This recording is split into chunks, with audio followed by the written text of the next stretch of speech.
BA second year Allahabad university Hindi का आपका ये सेकेंड पेपर है, जो हिंदी साहित्य का इतिहास है आपके सिलेबस पर।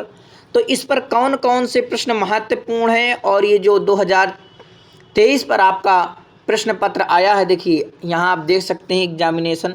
तो देखिए क्या है कि भाई सब लोगों के पास मिल नहीं पाता पेपर, इसलिए मैं देखा कि चलो यूट्यूब पर डाल देते हैं तो सभी जो है लोग इसे आसानी पूर्वक पा जाएं और इसकी पीडीएफ भी टेलीग्राम पर पा जाएंगे। हिंदी, संस्कृत और एंशियंट हिस्ट्री, जैसे कि मैं भी इलाहाबाद यूनिवर्सिटी से ही बीए किया था, तो मुझे इतना जानकारी है कि मैं भाई आपको बता सकता हूं कि हिंदी में कौन सी इंपॉर्टेंट प्रश्न है और संस्कृत में क्या क्या आप पढ़ें और एंशियंट हिस्ट्री पर आपको क्या क्या तैयार करना है। ये सभी पेपर मैं आपको डाल दूंगा, ठीक है। तो आइए आपको जानते हैं कि सेकंड पेपर को, ठीक है।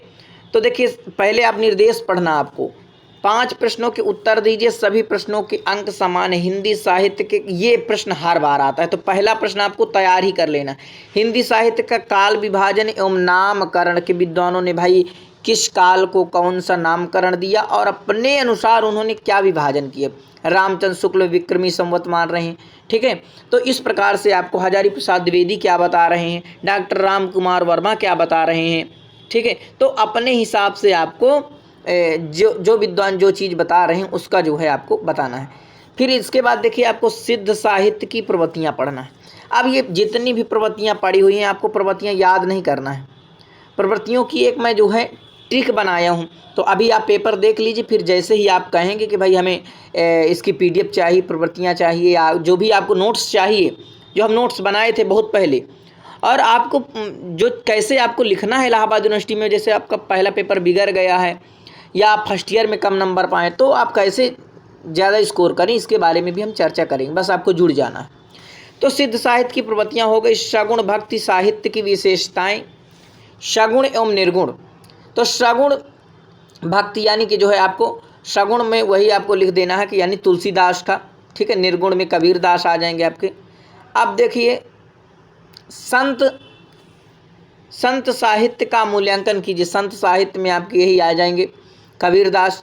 तीसरा प्रश्न है आपका कि रीतिकाल के नामकरण पर विचार कीजिए कि भाई रीतिकाल का नामकरण आपको, अब जैसे रीतिकाल है तो आपको पहले बताना है कि रीतिकाल का अर्थ क्या है। फिर रीतिकाल का विद्वानों ने कौन कौन से विद्वान क्या नामकरण देते हैं। फिर रीतिकाल की आपको यहाँ पर विशेषताएं डाल लेना है और विशेषताओं पर ये बता देना है कि जैसे रीतिकाल को कितने भागों पर बांटा गया है, और 3 भागों पर बांटा गया है। एक अगर जैसे रखेंगे कि एक 4 भागों पर, तो रीति इतरेतर एक कविता है, ठीक है। रीतिबद्ध हो गया, पहले बद्ध में रख लीजिए, बद्ध हो गया, रीतिबद्ध, रीत सिद्ध, और फिर इसके बाद आपको लिखना है रीति मुक्त। ये 3 भागों पर रीतिकाल बटा और एक रीति इतरेतर।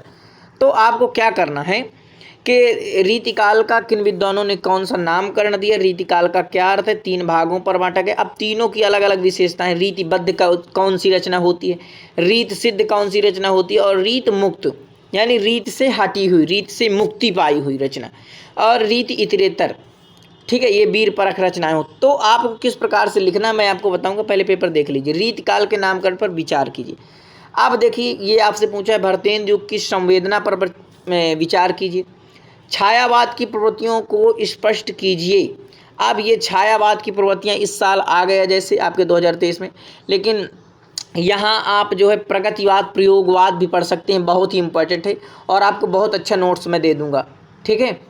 और नई कविता आंदोलन पर प्रकाश डालिए। नई कविता आंदोलन, देखिए ये अगर आपको कठिन लग रहा है तो अथवा पर दिया, इसे ना करना, ठीक है।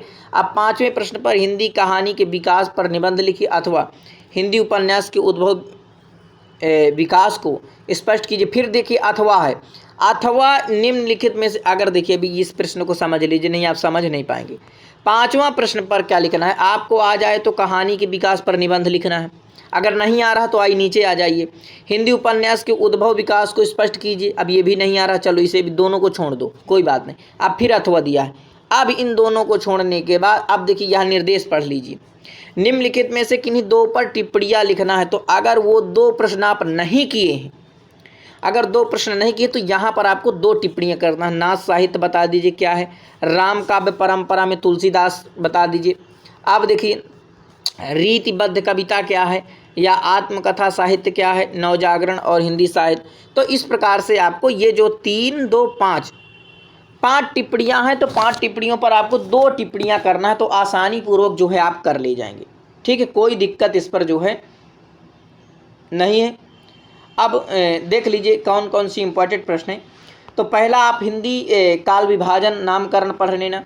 इसके बाद राम यहाँ पर देखिए जो दूसरा प्रश्न है, तो दूसरे प्रश्न पर आपको क्या पढ़ना है, दूसरे प्रश्न पर आप पढ़ लीजिए राम भक्ति शाखा की प्रवृत्तियाँ, या यहीं पर पढ़ लेना है सूफी काव्य। ठीक है, दूसरे प्रश्न पर सूफी काव्य देखिए राम हो गया, या सूफी तो ये देखिए साहित्य की विशेषताएं, सगुण पूछ लिए वही है राम भक्ति शाखा। तो जो है आपको राम भक्ति शाखा की प्रवृत्तियाँ पूछ ले, या पूछे सूफी काव्य की प्रवृत्तियाँ, तो 2 प्रश्न अगर तैयार कर लेंगे तो आपका आसानी पूर्वक चाहे सूफी में आ जाए चाहे राम आ जाए। ठीक है, अब तीसरे प्रश्न पर आपको देखिए अब संत ना पढ़िए, रीतकाल पढ़ लेना है। रीतकाल 100% आता है, तो रीतिकाल को पढ़ लेना है। रीतिकाल में घनानंद की प्रेम के पीर के कवि, तो इस प्रकार से आपको रीतकाल में पढ़ लेना है। चौथे में आप छायावादी पढ़ लेंगे, और छायावाद में ही आप जो है प्रगतिवाद प्रयोगवाद पढ़ लेंगे। इतना आप अगर तैयार कर लेंगे तो आसानी पूर्वक, कोई दिक्कत नहीं। हाँ ठीक है, और जैसे भी होगा मैं आपको आगे भी कैसे आपको लिखना है, किस प्रकार से आगे काम करना है, वो मैं आपको बताऊंगा। नमः संस्कृताय। इस वीडियो को अपने मित्रों तक जरूर शेयर करा करें, ताकि आपके जो मित्र हैं वो भी पा जाएं। ठीक है, बहुत बहुत धन्यवाद।